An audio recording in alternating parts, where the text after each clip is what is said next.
दोस्तों कुछ दिनों पहले आपने केरला स्टोरी 2 का ट्रेलर तो देखा ही होगा। 27 फरवरी को मूवी आने वाली थी, लेकिन ये मूवी अब नहीं आएगी क्योंकि आज 27 फरवरी है। कोर्ट ने मूवी को रिलीज होने से चंद घंटे पहले ये यहाँ से फटकार लगा दिया, बोला कि रिलीज नहीं करना है इसको। क्यों? क्योंकि चुनावी मुद्दा जो है वो डाइवर्ट होगा और जो हमारे समाज में सेकुलरिज्म चल रहा है उस पर भी झटका लगेगा। तो इसीलिए कोर्ट ने बोला कि सेकुलरिज्म जो भावना है उसको भड़काने वाली मूवी है। अब कहाँ से इसमें सेकुलरिज्म भावना भड़काने वाली है मुझे तो नहीं पता चल रहा है। जो मूवी दिखाई गई है ट्रेलर, वो सारा कुछ हमारे देश में तो हो ही रहा है, क्या नहीं हो रहा है? आपने अगर ट्रेलर देखा हो द केरला फाइल 2 का, तो आप ज़रूर बताइएगा अपने दिल पे हाथ रख के, क्या हमारे देश में ये सब चीज़ नहीं हो रहा है? क्या केरला स्टोरी में वो जो ट्रेलर का कुछ लाइन है जिसमें बोला गया है कि 25 साल के अंदर पूरे देश में, इंडिया में भगवा को हटाकर यहाँ पे पूरे तरह से सरिया लो लाना है, पूरे देश को मुस्लिम राष्ट्र बनाना है, क्या ये सही नहीं है 25 साल के अंदर में ये करने वाले हैं? और क्या ये सही नहीं है कि लव जिहाद हो रहा है यहाँ पे हमारे देश में? कहाँ कहाँ से पकड़े जा रहे हैं ये लोग, दो कौड़ी के जो मुस्लिम होते हैं ये पकड़े जाते हैं और कैसे लड़कियों को फंसाते हैं अपने जाल में, ये सारा कुछ हमने देखा है। तो जो ट्रेलर में दिखाया गया वो कतई हम नहीं कह सकते कि गलत है या फिर झूठ है, सब चीज़ सही है। और केरला में तो मतलब इसका धंधा ही चल रहा है। वहाँ पे बताया तो ऐसा भी जाता है कि वहाँ सेक आते हैं और 18-18 और उससे भी कम के बच्चियों को ले जाते हैं वहाँ पे यूएई और सऊदी अरब में ले जाके वो लोग रखते हैं। यहाँ से लड़कियां उठा के बेचते ये लोग। और ट्रेलर में दिखाया गया कि जब उस लड़की को ये लोग शादी ब्याह करके ले आते हैं, मुस्लिम कम्युनिटी के लोग वहाँ पे ले जाकर वो झूठा झांसा देते हैं कि हम तुम पे कोई पाबंदी नहीं लगाएंगे, जो चीज़ तुम कर रही हो करना। उनको रील तक नहीं बनाया दिया जाता है, सोशल मीडिया प्लेटफॉर्म से हटा दिया जाता है, उनको कोई चीज़ का आज़ादी नहीं रहता है। वो उस लड़की को ज़बरदस्ती बीफ तक खिलाया जाता है। जो कि हिंदू लड़की है वो कभी बीफ खाएगी? बीफ गाय का होता है, आपको ये चीज़ पता होगा। क्या हिंदू लड़की कभी भी बीफ गाय का खाएगी? नहीं खाएगी। उसको ज़बरदस्ती बीफ खिलाया जाता है, उसको ज़बरदस्ती जो उसके धर्म, हिंदू धर्म के अनुसार जो लड़की को अलाउ नहीं करता है वो सारा कुछ ये मुस्लिम लोग करवाते हैं और दो कौड़ी के ये टुच्चे लोग। और उस मूवी में जो सी चीज़ दिखाया गया, समाज को एक आईना होता है मूवी, और वही आप बंद कर देना चाहते हैं। तो कोर्ट क्या कर रहा है ये मुझे नहीं पता, लेकिन मैं ये मानता हूँ कोर्ट कभी भी हमारे देश में सही नहीं रहा। कोर्ट उन चीज़ों को नहीं देखता है जहाँ पे हमारा केस जो है लंबित है।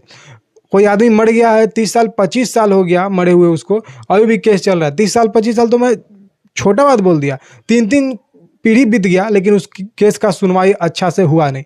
तो इस सब चीज़ में फोकस करने के बजाय आप मूवी फोकस कर रहे हैं, एक पार्टी को आप फ़ायदा पहुंचाने की कोशिश कर रहे हैं। ये चीज़ को बंद करिए। और आपको पता होगा विजय थालापति की मूवी जननायकन को भी पोस्टपोन किया गया था कोर्ट के आदेश पे, और सीबीएफसी से सर्टिफिकेशन नहीं मिला था। उस समय बड़ी ये लोग नेता बोल रहे थे, और खास करके स्टालिन और कांग्रेस नेता बोल रहे थे। तमिलनाडु का स्टालिन बोल रहा था और कांग्रेस नेता सब विपक्ष बोल रहे थे कि बीजेपी ये करवा रही है, बीजेपी अच्छा नहीं कर रही है, बीजेपी ये बीजेपी वो। अब कौन सी बीजेपी है? बीजेपी को फ़ायदा मिलता है इससे, मैं मानता हूँ, लेकिन बीजेपी इस फायदों को क्या नहीं ले पाती? उसका केंद्र में सरकार है, वो चाहती तो ले लेती, लेकिन बीजेपी का इसमें हाथ नहीं है, ये साफ जाहिर हो चुका है। तो ये बोलना बंद करिए और ये जो कोर्ट है उसको अपने काम पे फोकस करना चाहिए। जो कोर्ट में केस लंबित है उस पर फैसला करना चाहिए, ना कि मूवी पे आप डिसीजन देते फिरिए। आपका मतलब मानसिकता क्या है मुझे समझ में नहीं आता है।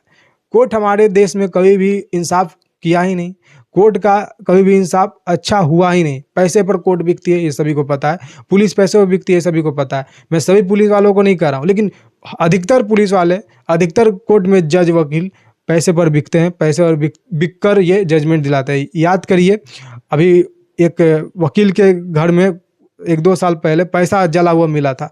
आज वो क्या कर रहा है? आज वो ड्यूटी पर है, उसको ट्रांसफ़र करवा दिया, लेकिन उसको निकाला नहीं ड्यूटी से। वही आम आदमी के घर पे पैसा निकलता, वो अगर दूसरे को ला के और उसको फंसाने के लिए रख देता, मानते हैं इस बात को, तो क्या उसको सफाई देने का मौका मिलता? उसको ज़बरदस्ती अदालत में पेश किया जाता, उसको ज़बरदस्ती अभी तक जेल में तरपाया जाता। लेकिन एक जज को, ये एक वकील को पकड़ा नहीं जाता। ये हमारे देश का सच्चाई है। तो फिल्म पे आदेश देने के बजाय अपने काम पे फोकस करो, ये सबसे अच्छा रहेगा। अब देखिए क्या होता है, सभी प्रोडक्शन कंपनी बड़ी तो नहीं होती है, छोटी होती है। और द केरला फाइल 2 जो बनाने वाली प्रोडक्शन कंपनी है वो छोटी प्रोडक्शन कंपनी है। वो पैसा कैसे कैसे करके फंड इकट्ठा की और लोन लेकर इस मूवी को बनाई, तब आप जजमेंट नहीं दिए जब वो सीबीएफसी से सर्टिफिकेशन लिया या फिर बुक माई शो जैसे संस्था पे लिस्ट हुआ मूवी टिकट बुक कराने के लिए 2 दिन 3 दिन पहले इसका कोई भी मूवी का एडवांस बुकिंग होता है स्टार्ट, तो उस समय आपने एक्शन नहीं लिया। एक तो वो जो प्रोडक्शन कंपनी पैसा खर्चा कर रही है, अपना पीआर टीम इकट्ठा कर रही है, प्रचार प्रसार कर रही है, उसका तो पैसा खर्चा हुआ, बड़ा लॉस हुआ उसका, लेकिन जो पब्लिक है वो भी पैसा लगा देता है। आज देखिए जो जननायकन है उसका कितना टिकट बुक हुआ, आज तक उस टिकट को लेकर पब्लिक क्या कर रहे हैं, चाय डाल रहे हैं। अब मूवी कब ना कब रिलीज होएगी, अब देखिए मूवी जून या मई में आने वाली है, सोचिए इस बात को। तो इसका भी केरला फाइल का भी टिकट बहुत सारा बिका था, लेकिन इसको पोस्टपोन कर दिया। मतलब इस पे 3 दिन 4 दिन 5 दिन पहले बोला नहीं गया कि मूवी ये नहीं रिलीज होगी, ये कतई नहीं बोला गया। एन वक्त पे 3-4 घंटे ये चीज़ फैसला किया गया। और केरला का जो वो सीएम है वो communist party of India Marxist है, और कम्युनिस्ट क्या है, इस देश में आतंकवादी को कैसे सपोर्ट करता है, ये सारा कुछ पता है हमें।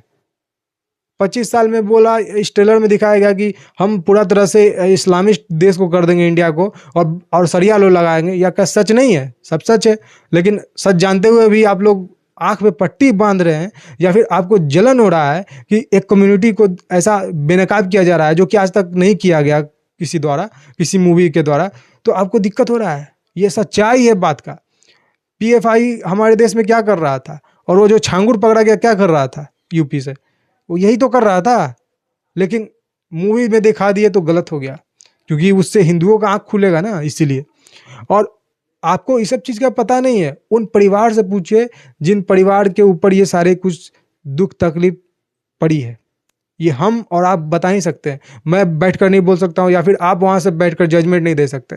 वो परिवार पे क्या गुजरा है, वो परिवार के साथ क्या हुआ, वो परिवार जानता है। और इसमें वो परिवार को भी पेश किया गया था जो यहाँ पे ट्रेलर का लॉन्चिंग था, ये केरला फाइल का। ऐसे ही केरला फाइल 1 आया था 2023 में शायद से, उसमें बवाल मचा था बहुत सारा।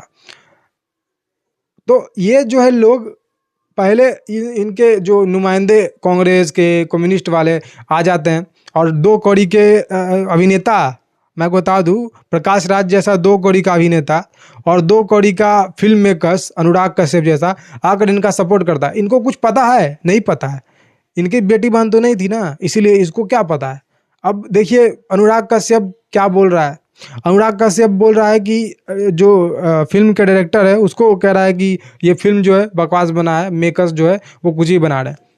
अब जिसको फिल्म बनाने का ज्ञान नहीं है वो ज्ञान दे रहा है दूसरे को कि क्या बनाना चाहिए। अनुराग कश्यप आज तक क्या ही अच्छा मूवी बनाया, ये देखिए। अब अनुराग कश्यप का फ्लॉप मूवी का मैं आपको झड़ी दे तो थोड़ा सा आपको टीजर वर्ड बताता हूँ, बाकी तो इससे भी ज़्यादा इसका लंबा फेयर लिस्ट है।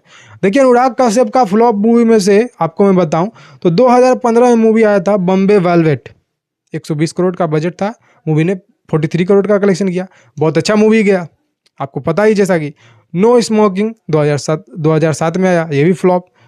गुलाल आया 2009 में, ये भी फ्लॉप। पंच आया 2003 में, ये भी फ्लॉप। और मनमर्जियाँ मूवी आई थी 2018 में, ये भी फ्लॉप। ये तो बस थोड़ा सा मैंने आपको झांकी दिखाया है, पूरा फेयर लिस्ट दिखाइएगा अनुराग कश्यप का जीवन पे तो एक भी अनुराग कश्यप का मूवी जो है अच्छे सटीक नहीं है, एक भी मूवी अच्छा नहीं है। बहुत लोगों के हिसाब से, पॉइंट ऑफ व्यू के हिसाब से अलग अच्छी भी हो सकती है, लेकिन मेरे पॉइंट ऑफ व्यू से कोई भी अनुराग कश्यप का मूवी अच्छा नहीं है। ये अनुराग कश्यप दूसरे को ज्ञान देने से अच्छा अपने ऊपर काम करो, अपने ऊपर वर्क करो, तब पता चलेगा। और अपनी बहन बेटी तुम्हारी ये सारा चीज पचरा में नहीं पड़ी तो तुमको क्या पता। और तुम जैसे लोग बाहर से आई लड़की को, नई नई लड़की को अगर बॉलीवुड में काम देते हो तो सेटलमेंट करवाते हो। आपको पता ही है कोरोना समय कैसे सेटलमेंट आया था, कैसे ये लोग सेटलमेंट करते हैं। वो सारा चीज़ मैं खुल कर तो नहीं बोल सकता हूँ, लेकिन चलिए आप इशारा समझ सकते हैं। अब देखिए अनुराग कश्यप तो ये तो कूदा ही था, लेकिन प्रकाश राज कैसे दूर रह सकता है। ये 2 कौड़ी का आदमी ये भी कूद गया। अब प्रकाश राज का देखिए, फिल्म एक्टर जो है प्रकाश राज ने भी इस विवाद को तुल दिया और कूदा, और तंज कसते हुए सोशल मीडिया पर बीफ और पोर्क की इमेज शेयर की।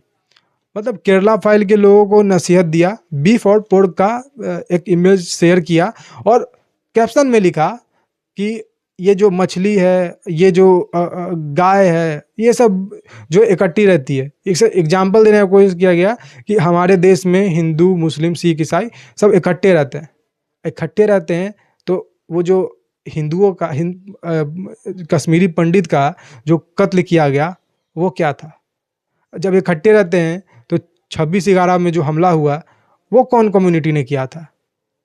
हमारे देश में आए दिन बम ब्लास्ट होते थे। अभी दिल्ली में जो बम ब्लास्ट हुआ वो किस कम्युनिटी के लोग ने किया था? वो तो डॉक्टर था, वो तो अच्छा पैसा कमाता था, लेकिन इनके नस नस में हिंदुओं के लिए गंदगी भरा है।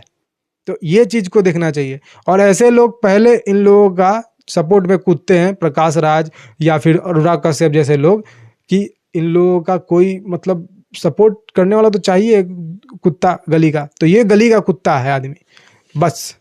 इससे ज़्यादा कुछ नहीं कहना चाहूँगा। फिलहाल इन लोगों का कोई हैसियत नहीं है कि ये लोग नसीहत दें।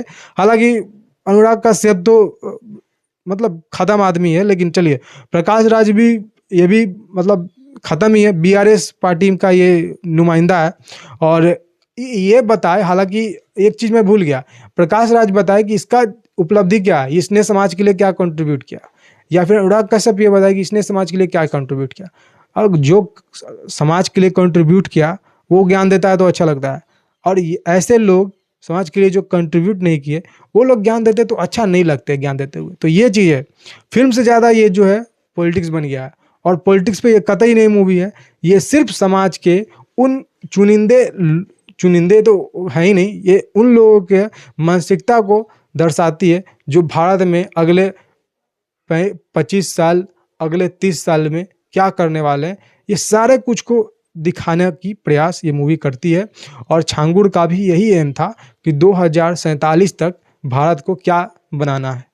तो ये और इसमें दोनों में कोई फ़र्क नहीं है।